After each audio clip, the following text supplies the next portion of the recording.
1026 ettari di terreno spariti in Veneto nell'ultimo anno, una superficie pari a quella di oltre 1400 campi da calcio trasformata in cemento a fronte di 287 ettari di suolo ripristinati. Il bilancio è di 739 ettari consumati che si aggiungono a quelli degli anni precedenti per un totale pari all'11,9% dell'intero territorio regionale, molto al di sopra della media nazionale, piazzando il Veneto al secondo posto in Italia dopo solo la Lombardia. A denunciare il consumo di suolo nella nostra regione è a sorpresa l'ANCE, l'associazione dei costruttori edili, che pone l'accento su come gli interventi per la salvaguardia del territorio siano poco meno del 12% del totale appaltato in Veneto per un importo che non va oltre i 30 milioni di euro. A livello territoriale Belluno si caratterizza come la provincia che in proporzione investe di più per interventi su infrastrutture e sulla salvaguardia del territorio, mentre le opere di edilizia civile ed industriale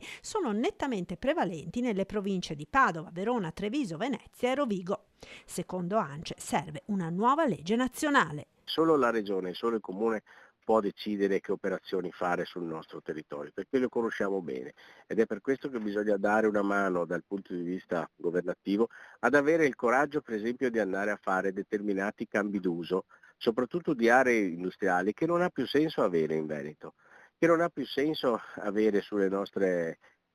grandi città, perché una volta si avevano anche dei grandi complessi industriali in centro città. Bisogna ricostruire, riconvertirli, creare dei spazi verdi e creare quello che vuole veramente il cittadino